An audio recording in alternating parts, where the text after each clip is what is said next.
الحمد لله رب العالمين والصلاة والسلام على سيد الأنبياء والمرسلين وعلى آله وأصحابه أجمعين. أما بعد، فقد قال الله عز وجل في كلامه العظيم: أعوذ بالله من الشيطان الرجيم، بسم الله الرحمن الرحيم. ولا تكونوا من المشركين إن الذين فرقوا دينهم وكانوا شيعا لست منهم في شيء.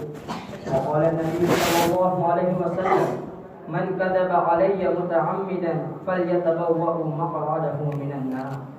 صدق الله ورسوله النبي الكريم.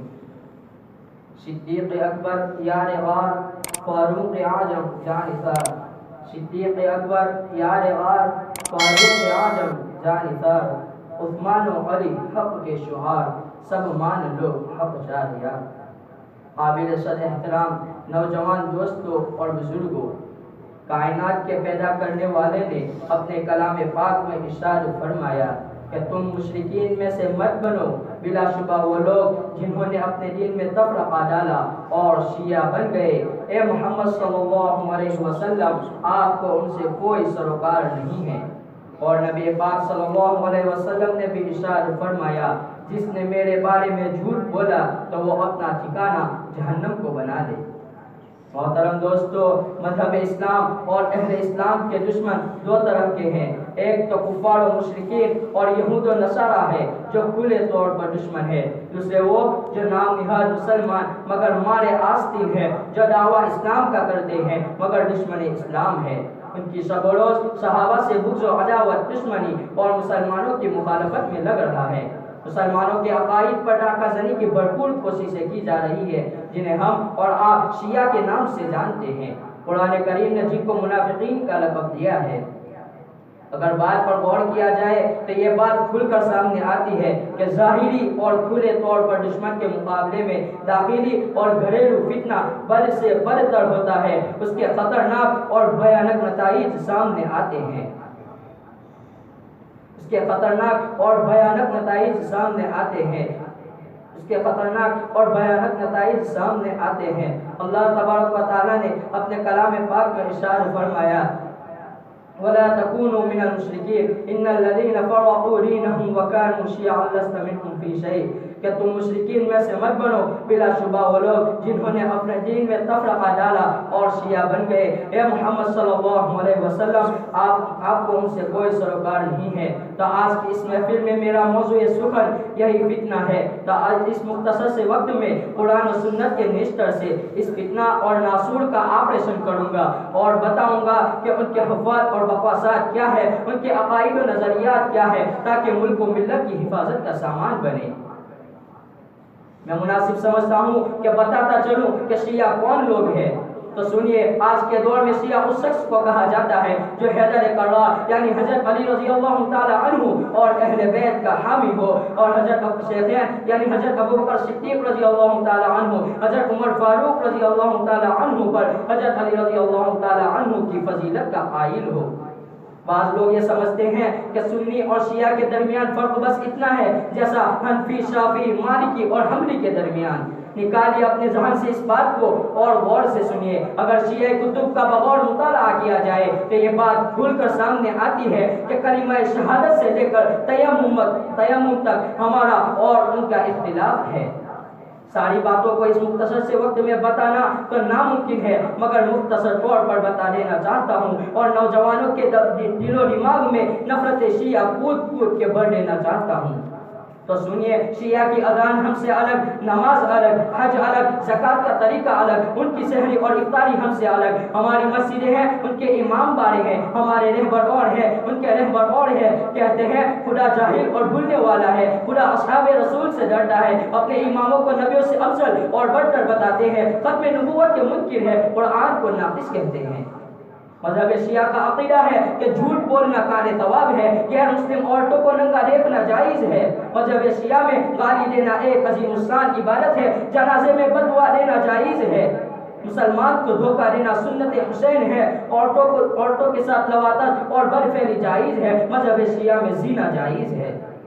محترم دوستو، متعا کا مسئلہ مذہب شیعہ میں مرغوب اور پسندیدہ ہے. جس کی شکل و صورت یہ ہوتی ہے کہ مرد اور عورت اپنی خواہش اور پیاس بجھانے کے لیے بغیر ولی اور بغیر گواہوں کے ایک وقت متعین کرتے ہیں، اس پر فیس مقرر ہوتی ہے اور وقت مدت کے ختم ہونے پر تعلقات خود بخود ختم ہو جاتے ہیں، اور عورت روٹی، کپڑا، مکان وغیرہ میں سے کسی کی بھی مستحق نہیں ہوتی۔ محترم دوستو، شیعہ وہ لوگ ہیں جو کہتے ہیں کہ یہ قرآن اصلی قرآن نہیں، یہ قرآن وہ قرآن نہیں جس کو جبرائیل علیہ السلام لے کر آئے تھے، یہ قرآن ناقص ہے، یہ قرآن ناقص ہے، یہ قرآن محرف ہے، اس قرآن میں اصلی قرآن 17,000 آیتوں کا ہے اور اس قرآن میں 6,666 آیتیں ہیں۔ اصل قرآن کی لمبائی 70 گز ہے، جن کو 12ویں امام مہدی سورہ منریا شہر کی غار میں لے کر چھپے ہوئے ہیں۔ ہائے افسوس اس قرآن کے بارے میں ان کا کیا یہ عقیدہ ہے جس کے بارے میں خود خالق کائنات نے اپنے کلام پاک میں ارشاد فرمایا، ذالک الکتاب لا ریب فیہ، کہ یہ قرآن وہ قرآن ہے جس میں ذرہ برابر بھی شک و شبہ نہیں۔ ہمیں چڑھتے سورج کی طرح یقین ہے کہ اس کا ایک ایک حرف سچا اور صادق ہے اور اس کی حفاظت کا ذمہ خود خالق کائنات نے لیا ہے۔ ارشاد ربانی ہے، انا نحن نزلنا الذکر وانا له لحافظون، کہ ہم نے ہی اس کو اتارا ہے اور ہم ہی اس کی حفاظت کرنے والے ہیں۔ اس کی صورت نہیں بدل سکتی، اس کے رکوع نہیں بدل سکتے، اس کی آیت نہیں بدل سکتی، اس کے زبر، زیر، پیش اور نقطے میں ذرہ برابر بھی تغیر و تبدیلی نہیں آ سکتی۔ محترم دوستو، اپنے جگر پر ہاتھ رکھیے اور سنیے کہ ان صحابہ کے بارے میں ان کا کیا عقیدہ ہے جس کو خود اللہ تبارک و تعالیٰ نے رضی اللہ عنہم و رضوا عنہ کا مستہ سنایا۔ اللہ تبارک و تعالیٰ نے صحابہ کا امتحان لیا، صحابہ کا یہ مقدس گروہ امتحان میں پورا اترا۔ اللہ تبارک و تعالیٰ نے انعام کے طور پر جنت کا اعلان کیا۔ یہ وہ صحابہ ہیں جن کے بارے میں اللہ تعالیٰ نے کہیں فرمایا اولئک هم الراشدون، تو کہیں فرمایا اولئک هم الصادقون، تو کہیں فرمایا اولئک هم المفلحون، تو کہیں فرمایا اولئک هم الفائزون۔ یہ وہ صحابہ ہیں جنہوں نے دین کی خاطر تن من دھن کی بازی لگا دی۔ یہ وہ صحابہ ہیں جنہوں نے اسلام کی خاطر وہ قربانی پیش کی جس کی نظیر پیش کرنے سے عالم انسانیت تہی دامن اور خالی ہے۔ یہ وہ صحابہ ہیں جنہوں نے گردنیں اتاری، اپنی عورتوں کو بیوہ اور بچوں کو یتیم کر دیا۔ یہ وہ صحابہ ہیں جن کو سمندروں نے راستہ دیا۔ یہ وہ صحابہ ہیں جن کو شیر نے سواری دی۔ یہ وہ صحابہ ہیں جن کی ناش کو فرشتوں نے غسل دیا۔ یہ وہ صحابہ ہیں جن کو دربار رسالت سے یہ اعزاز ملا، اصحابی کالنجوم بأیہم اقتدیتم اہتدیتم، کہ میرے صحابہ ستاروں کے مانند ہیں، جس کی بھی اقتدا کرو گے راستہ پا جاؤ گے۔ محترم دوستو، جن صحابہ کی احسان ہے اس کے بارے میں شیعہ لوگ کہتے ہیں کہ 3 کے سوا تمام صحابہ مرتد ہو گئے تھے، ان کو جہنم کے 7ویں طبقے میں عذاب ہو رہا ہے۔ اصحاب پیغمبر کو فرعون، حامان، قارون سے بڑا لعین کہتے ہیں۔ اصحاب پیغمبر کو دادی نانی کی گالی دی جا رہی ہے۔ اصحاب پیغمبر کو جہنمی کتا تحریر کیا جاتا ہے۔ کہتے ہیں کہ معاویہ کی دادی نانی اور والدہ زناکار اور فاحشہ عورتیں تھیں۔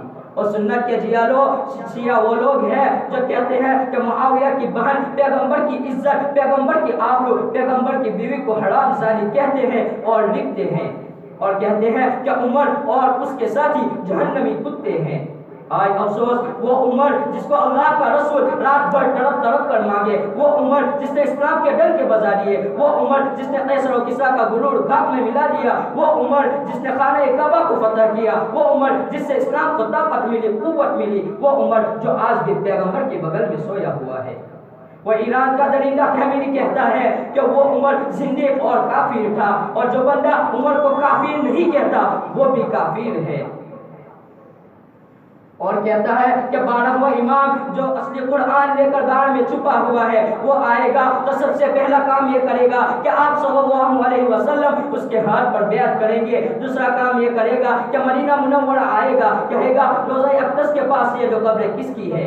لوگ کہیں گے ایک ابوبکر اور ایک عمر کی ہے۔ میرے دوستوں، یہ بات میں کہنا نہیں چاہتا مگر اس لیے بتا رہا ہوں تاکہ ان کے عقائد و نظریات کا پتہ چلے۔ وہ کہے گا کوئی شک تو نہیں، وہ لوگ کہیں گے ساری کائنات یہی کہہ رہی ہے کہ یہ ابوبکر و عمر کی قبر ہے۔ وہ ان دونوں قبروں کو اکھاڑ دے گا اور ان کو نکالے گا، ان کو ننگا کر دے گا اور ان کو سولی پر الٹا لٹکا دے گا۔ دوسرا کام یہ کرے گا کہ جنت البقیع میں جائے گا اور کہے گا ابو بکر کی بیٹی عائشہ کی قبر کہاں ہے؟ لوگ کہیں گے عائشہ کی قبر یہ ہے، وہ عائشہ کی قبر کو اکھاڑ لے گا اور ان کو باہر نکالے گا، ان کو زندہ کرے گا اور ان پر زنا کی حد جاری کرے گا۔ افسوس، سچ افسوس، وہ عائشہ، وہ کون عائشہ جس کا چبا ہوا مسواک اللہ کا رسول استعمال کرے؟ وہ کون عائشہ جس کے لیے جبرائیل علیہ السلام سلام لائے؟ وہ کون عائشہ طیبہ عائشہ؟ وہ کون عائشہ طاہرہ عائشہ؟ وہ کون عائشہ پاکیزہ عائشہ؟ وہ کون عائشہ جس کا ہار گم ہونے پر اللہ تبارک و تعالیٰ تیمم کا آرڈر لائے؟ وہ کون عائشہ جس کا حجرہ جنت بنی؟ وہ کون عائشہ پیغمبر کی عزت و آبرو عائشہ؟ وہ کون عائشہ صدیقہ عائشہ؟ وہ کون عائشہ پیغمبر کا لباس عائشہ؟ وہ کون عائشہ پیغمبر کی پگڑی عائشہ؟ وہ کون عائشہ میری ماں عائشہ؟ وہ کون عائشہ تیری ماں عائشہ؟ وہ کون عائشہ سارے مسلمانوں کی ماں عائشہ؟ محترم دوستو، اس عائشہ صدیقہ کے بارے میں شیعوں کا قلم چل رہا ہے، زبانیں چل رہی ہے کہ وہ زناکار اور فاحشہ عورت تھی اور 12واں امام ان پر زنا کی حد جاری کرے گا۔ کاش کہ ان کا قلم ٹوٹ جاتا اور ان کی زبانیں سر ہو جاتی۔ میں حیران و پریشان ہوں کہ ان کی کس کس بکواسات کو تمہارے سامنے لاؤں۔ جنتی عورتوں کی سردار حضور صلی اللہ علیہ وسلم کی نور نظر لگتے جدر حیدر کرار کی عزت و آبرو، حسن و حسین کی والدہ حضرت فاطمہ بنت رسول کے بارے میں کہتے ہیں، ان پر الزام لگاتے ہیں کہ وہ اپنے شوہر سے ناراض رہتی تھی، اپنے شوہر کی نافرمانی کرتی تھی، اپنے شوہر کی خدمت میں کوتاہی کرتی تھی۔ پاکستان کا واقعہ ہے کہ ایک شیعہ نے حضرت ابوبکر صدیق اور حضرت عمر فاروق رضی اللہ تعالی عنہ کا نام لکھا اور ان کو اپنے جھوٹوں پہ چسپاں کرایا۔ کس کا نام لکھا؟ ابو بکر و عمر کا، جو آج بھی پیغمبر کے بغل میں سویا ہوا ہے۔ ارے حد ہوتی ہے ظلم کی، حد ہوتی ہے بکواس بازی کی۔ محترم دوستو، میں بھی مانتا ہوں کہ صحابہ کرام رضوان اللہ تعالی علیہم اجمعین سے گناہ ہوئے، ان سے خطائیں ہوئی، جنگ احد میں اجتہادی غلطی ان سے ہوئی، فتح شکست میں تبدیل ہوئی، حضرت حمزہ کی ناش کے 11 ٹکڑے ہوئے، آپ صلی اللہ علیہ وسلم زخمی ہوئے، آپ ایک گدے میں گر گئے، آپ کا سر مبارک زخمی ہوا، آپ کا چہرہ انور خون سے رنگین ہو گیا۔ لیکن میرے دوستو، امت کے لیے ان گناہوں کا تذکرہ کرنا قطعاً زیبا نہیں، کسی عالم کے لیے ان کا بیان کرنا بالکل ٹھیک نہیں، تاریخ کی کتابوں میں ان کا ذکر نہیں آنا چاہیے۔ کیوں کہ ابھی تو صحابہ نبوت کی گود میں آ رہے تھے، نبوت کا کلمہ پڑھ رہے تھے، نئے نئے اسلام لائے تھے، اور اللہ تبارک و تعالیٰ نے ارشاد فرمایا لہم مغفرۃ و رزق کریم، کہ اے محمد صلی اللہ علیہ وسلم، جو لوگ تمہارے ہاتھ پر ایمان لائے ہیں ان میں ابو بکر ہے، حضرت عمر فاروق ہے، عثمان ہے، حضرت علی ہے، حضرت ابو ہریرہ ہے، حضرت حمزہ ہے، حضرت حفصہ ہے، حضرت ام سلمہ ہے، حضرت عائشہ ہے، یہ معصوم نہیں ہے، ان سے گناہ ہوں گے، ان سے خطائیں ہوگی، ان سے قصور ہوں گے، لیکن میں کائنات کا رب خود کی مغفرت کا اعلان کرتا ہوں۔ وہ گناہ بعد میں کریں گے، میں مغفرت کا اعلان کرتا ہوں۔ جنگ احد میں شریک صحابہ کے بارے میں اللہ تبارک و تعالیٰ نے ارشاد فرمایا وَلَقَدْ عَفَا اللَّهُ عَنْهُمْ، کہ میں نے ان کو معاف کر دیا، فَاعْفُ عَنْهُمْ، اے محمد تو بھی انہیں معاف کر دے، تو بھی انہیں معاف کر دے۔ مگر یہ شیعوں کو صحابہ کے فضائل اور محاسن نظر نہیں آتے، اگر شیعوں کو نظر آتے ہیں تو صحابہ کی برائی نظر آتی ہے۔ حالانکہ جناب رسول اللہ صلی اللہ علیہ وسلم نے ارشاد فرمایا لا تسبوا احدا من اصحابی، کہ میرے صحابہ کو برا بھلا مت کہو، میرے صحابہ سارے جنتی ہے، صحابہ پر جہنم کی آگ حرام ہے۔ اللہ تبارک و تعالیٰ نے جنت کو بنایا ہی محمد کی یاروں کے لیے ہے۔ محترم سامعین، آپ نے میری اس گفتگو سے بخوبی جان لیا ہوگا کہ شیعہ اور سنی اختلاف کوئی جزئی اور سرسری اختلاف نہیں ہے، بلکہ حق و باطل کا اختلاف ہے۔ بس اسی چند باتوں پر اپنی بات کو ختم کرتا ہوں۔ آخر میں دعا ہے کہ اللہ تبارک و تعالی مسلمانوں کے عقیدے کی سلامتی اور ہدایت نصیب فرمائے، آمین۔